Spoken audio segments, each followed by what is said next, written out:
Assalamualaikum warahmatullahi wabarakatuh. Perkenalkan, nama saya Gustin Hafiz Ilmi. Pada kali ini saya akan menjelaskan upaya hukum putusan perdata. Nah,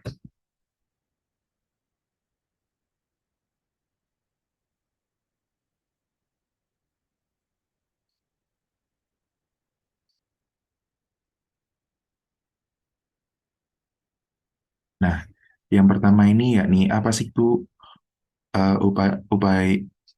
upaya hukum dalam hukum perdata? Nah, yang dimaksud dalam kali ini yakni upaya hukum yang dimaksud di sini ialah suatu upaya yang diberikan oleh undang-undang kepada semua pihak yang sedang berperkara perdata di pengadilan untuk mengajukan perlawanan terhadap putusan pengadilan itu sendiri. Nah, di dalam hukum acara perdata itu dikenal adanya dua macam upaya hukum, yaitu upaya hukum biasa yang tersedia terhadap putusan pengadilan yang belum berkekuatan hukum tetap, dan upaya hukum luar biasa atau disebut dengan upaya hukum istimewa yang tersedia terhadap putusan pengadilan yang telah berkekuatan hukum tetap. Nah, yang pertama, upaya hukum biasa. Ini yang pertama adalah verzet atau perlawanan. Nah, verzet atau perlawanan adalah upaya hukum yang terhadap putusan verstek. Nah, verzet pada dasarnya itu disediakan bagi tergugat yang berkeberatan atas putusan verstek. Nah, bagi penggugat yang dikalahkan atau berkeberatan atas putusan verstek tidak dapat mengajukan verzet, tetapi bisa mengajukan banding. Nah, yang kedua ini adalah banding, yang dimana upaya hukum banding ialah upaya hukum terhadap putusan pengadilan negeri. Nah, syarat formal yang harus dipenuhi oleh pihak yang berkeberatan terhadap putusan pengadilan negeri ialah pengajuan permohonan pemeriksaan tingkat banding yang harus diajukan dalam tenggang waktu 14 hari. Nah, pihak yang mengajukan permohonan banding dapat mengajukan memori banding. Pengajuan memori banding ini ialah hak, sehingga tidak ada kewajiban untuk mengajukan memori banding. Nah, kalau ada memori banding, kewajiban pihak lawan ini diberi kesempatan mengajukan kontra memori banding itu sendiri. Nah, selanjutnya adalah kasasi. Nah, pihak yang keberatan terhadap putusan pengadilan tingkat banding, eh, putusan pengadilan tinggi itu dapat mengajukan permohonan pemeriksaan tingkat kasasi ke Mahkamah Agung. Nah, ada dua syarat formal agar permohonan pemeriksaan tingkat kasasi itu dapat diterima. Yang pertama adalah mengajukan permohonan pemeriksaan tingkat kasasi dalam tenggang waktu 14 hari. Nah, di mana itu sejak putusan pengadilan tinggi itu diberitahukan. Nah, yang kedua yakni mengajukan memori kasasi dalam tenggang waktu 14 hari sejak permohonan pemeriksaan kasasi itu diajukan. Adapun demikian, alasan-alasan yang dapat digunakan dalam permohonan kasasi itu sendiri itu sudah diatur dalam pasal 30 Undang-Undang Nomor 14 1985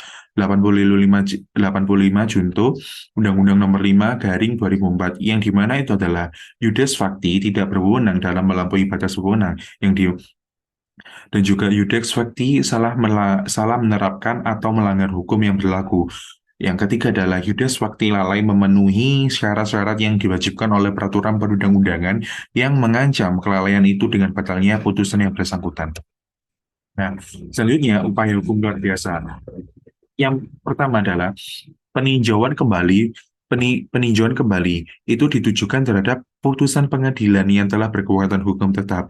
Nah, yakni putusan pengadilan negeri yang tidak dimohonkan banding.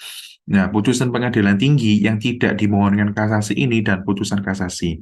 Nah, selanjutnya peninjauan kembali ini diajukan ke Mahkamah Agung Republik Indonesia. Nah, peninjauan kembali ini hanya dapat dilakukan satu kali. Adapun demikian, tenggang waktu dalam mengajukan kasasi itu adalah 180 hari. Maka, adapun alasan-alasan peninjauan kembali ini yakni terdapat pada pasal 67 nomor 40 nomor nomor 14 garing 19.850.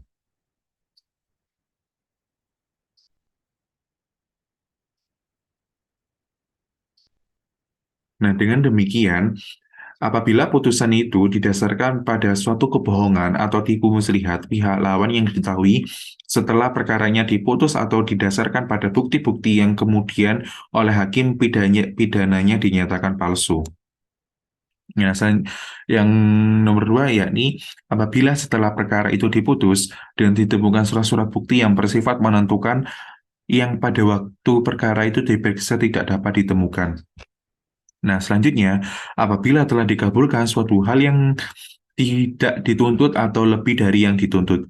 Selanjutnya, apabila mengenai suatu bagian dari tuntutan yang belum diputus tanpa dipertimbangkan sebab-sebabnya. Selanjutnya, sebab antara pihak-pihak yang sama mengenai suatu soal yang sama, atas dasar yang sama oleh pengadilan yang sama, atau sama tingkatnya telah diberikan putusan yang bertentangan satu dengan yang lainnya. Selanjutnya, apabila dalam suatu putusan terdapat suatu kekhilafan hakim atau suatu kekeliruan yang nyata.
Nah, selanjutnya yakni Derden atau Verzet atau perlawanan pihak ketiga yang di mana Derden Verzet adalah perlawanan pihak ketiga yang bukan merupakan pihak dalam perkara yang bersangkutan. Nah, terhadap putusan pengadilan yang telah berkekuatan hukum yang di mana itu tetap yang merugikan pihak tersebut.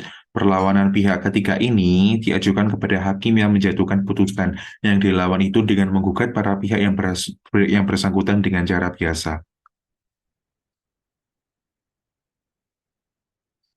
Mungkin itu yang bisa saya sampaikan. Terima kasih. Wassalamualaikum warahmatullahi wabarakatuh.